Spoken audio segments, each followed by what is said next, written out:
So, airports fascinate me. Anyone else, who likes airports? I know they're stressful now and they're kind of crazy, but I really like airports, especially international airports. And I spent quite a bit of time, in airports in the last 9 or 10 days, flying to Korea and back, and also flying within Korea. And one of the things I like doing in airports is people watching. Anyone else like that? I like listening for what accents there are, what languages are being spoken. I like to think about, where do these people live? What's their story? I love people watching in airports. And as I people watch in airport, here's one of the things I consistently see. Parents behaving badly. Does anyone else know what I mean? There are places you go where you see kids behaving badly, but in airports, you see parents behaving badly. I think it's there's stress involved, there's tiredness involved, there's lack of food, there's all these things, and I watch when I'm eating in the airport, and you just see family conflict all around you. And you see these parents just I told you to put that over there. Where are you going? Stop playing. And I swear, look for it, you will see it. And I don't have to just look. I can look in the mirror, right, to see parents behaving badly in the airport. Just Thursday, our flight left Incheon Airport, which is huge. It's just such a huge airport. Our flight left at 10 p.m. And we were on a Hawaiian Airlines flight. There's one left at 10 p.m. And so we got to the airport super early, and the counter wasn't even open yet. But by the time they opened the counter, the line was through all, mainly folks, Koreans that were going to Hawaii for vacation, so they all had lots of luggage. And the line was super long. So Mike and Daniel said, "Can we just sit over there while you wait in line?" We said, "Okay." So then we got up to the counter, and I've got my passports. I keep checking, do I have my passports? Do I have what I need? And they said, "Where's your kids?" And I was like, "Mike and Daniel, get over here." And Micah jumped because he knows when I'm like that, it's like drill sergeant, you move. But Daniel, I think, paused 5 seconds. And I was so mad at him. Afterwards, I was like, "Daniel, did you not hear us? We're at the counter. We've got passports. What are you doing?" I think I even said, "I told you to be ready, and when I said go, you go." I don't think I actually said that. But I think that's what I thought, right? And you would have, I look back and I think it's I responded like there was some deep character flaw, right? That they didn't get here right when I wanted them there. But that's the kind of thing that happens in airports. Sometimes parents behave badly because parenting at times can be stressful, amen? At times can be challenging. So today we're starting a new series on parenting. And I've talked about, brought up parenting in many messages before, but I've never done a series on it. And this is just a 3-week series. But one reason I've never done a series on parenting is because I recognize that not all of us are parents. If you're not a parent, I hope that what I say in these next 3 weeks, I really believe it will apply to you. I hope that it will say something, believe that it will say something about your own relationship with your parents, or about supporting parents that you know, but also about people that you're invested in at a deep level. When I was in my mid-20s, I wasn't married, wasn't sure if I would ever get married, if I would ever become a parent. But there were people that I was investing in, that I was seeking to influence. And, the Apostle Paul, in 1 Corinthians 4, he says, "I am writing to warn you as my dear children." Paul never had biological children, but he had spiritual children. He had people that he was investing in. And so as we begin this series, I simply want to acknowledge that some of us are biological parents, and some of us, like Paul, are not. And I also recognize that within the ranks of parenthood, we cover a wide swath here. Some of us maybe have been parents for a year or less. Some of us have been parents for maybe 60 years, maybe even 70. We have parents of toddlers, parents of teenagers, parents of grown children, parents of grown children who have grown children. So we cover a wide range, and I certainly can't address all of that in one series. So why are we doing this series? Several reasons. One is because parenting shapes our life like nothing else. I remember when our first son, Micah, was born, which was 13 years ago yesterday. We now have a teenager in our home. But I remember when he was born, and I remember that having that moment in the middle of the night, one night, when I realized my life as I know it is now over. Anyone relate? Like, my life has changed. See, I remember what my day off used to look like before having kids. I remember what vacations used to look like before having kids. I remember what Saturday mornings used to look like before having kids. All of that has changed. Parenting shapes our life like nothing else, in challenging ways and in incredibly joyful ways. Another reason for this series is that parenting is unlike any other relationship out there. Parenting is such a unique thing because it is so unconditional. Unconditional both in the sense that we don't choose who we parent and we don't choose how long we parent them. There are no conditions on parenthood. I chose who I married. I choose where I live. I choose where I work. I choose who my friends are. But I didn't choose my sons, Micah and Daniel. They just showed up. Right? I didn't see them in the hospital and say, okay, what other options are out there? That didn't happen. And likewise, my sons didn't choose me. That's what I find most sobering. Their relationship with me and my wife, Cindy, is the most important factor in determining the trajectory of their life, and yet they had no say in who their dad and mom are. Both parent and child come as is, and there are no returns. Ever. Right? I can choose to change jobs. I can choose to end a friendship. I can choose to end a marriage. But I can't simply choose to stop being a parent. I can't say, oh, all right, Mike and Daniel, you've got 18 years. After that, I'm done at being your dad. Sign here. It doesn't work. I can choose to stop caring. I could choose to never see my sons again, but that doesn't mean I would stop being a parent. It just means I would stop being a present one. Parenting is the one relationship in life that comes without any conditions. So parenting is the journey of a lifetime, and yet the goal of parenting is our children's independence. Children come into our lives completely dependent. And as parents, we lay down our independence so that later in life they can gain theirs. We sacrifice our freedom so that they can have theirs. We decrease so that they can increase. We love them so that one day, as Genesis puts it, they will leave us. That's so unique. The goal of marriage is to walk side by side with someone for life. The goal of friendship is to walk side by side with someone for life. But that's not the goal of parenting. The goal of parenting is to empower our children to run on ahead of us into strong and healthy relationships with others. Parenting is unlike any other relationship, and that's another reason I think it deserves a series. But here's the main reason for doing this series. When I hear your prayer requests, so often they have to do with your children. I hear this in the joys that you share. My daughter had a baby. My son is in town visiting this weekend. I hear this in the concerns that you share. My daughter's going through a divorce. My son is having problems at school. I keep butting heads with my son. I don't know what to do about it. Or how about this request I hear often from parents with young children? Lord, give me patience. Help, I need patience. Parenting has a way of stretching us and challenging us, regardless of who our children are or how old they are. Now, here's why that's significant.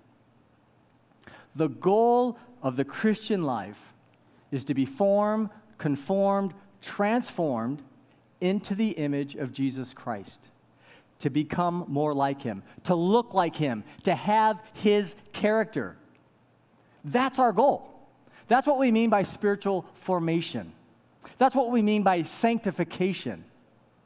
sanctifying grace, the process of changing and growing so that we become like Jesus. That's our ultimate goal. And one way God moves us toward that goal is through parenting. Parenting is a pathway to personal growth. Parenting empowers us to grow spiritually. Parenting sanctifies us. In his book, Sacred Parenting, Gary Thomas puts it like this: the process of parenting is one of the most spiritually formative journeys a man and a woman can ever undertake. The journey of caring for, raising, training, and loving children will mark us indelibly and powerfully. We cannot be the same people we were. We will be forever changed. Spiritually speaking, we need to raise children every bit as much as they need us to raise them. This is a simple yet profound point. Parenting isn't just a responsibility. Parenting is an opportunity for spiritual growth. It helps us to grow spiritually. How? By stretching us. How do muscles grow? By being stretched and exercised. No pain, no gain, right?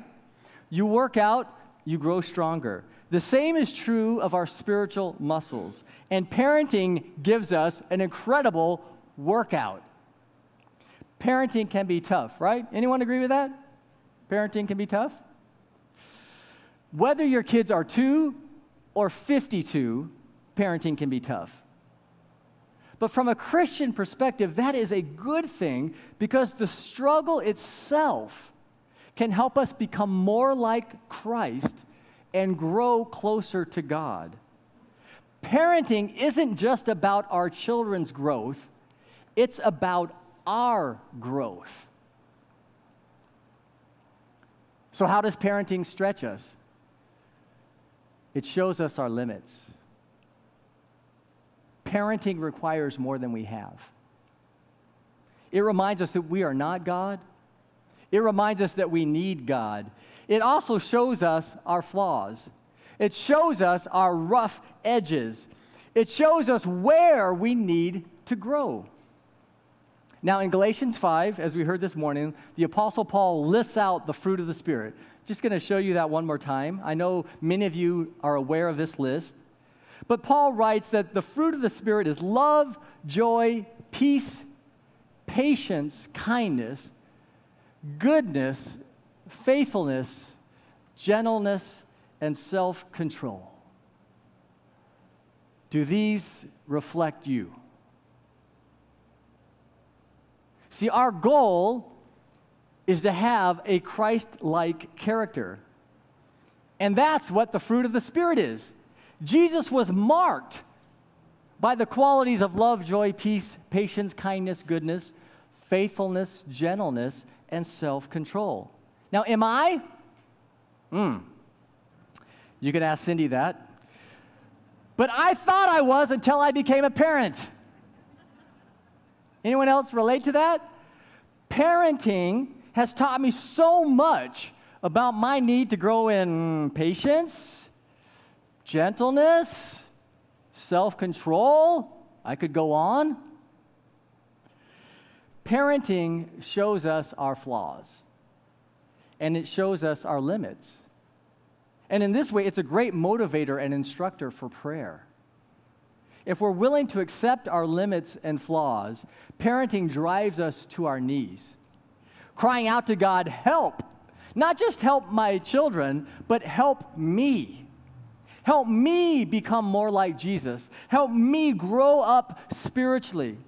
Help me to receive and embody the fruit of the Spirit. Parenting sanctifies us if we allow it to.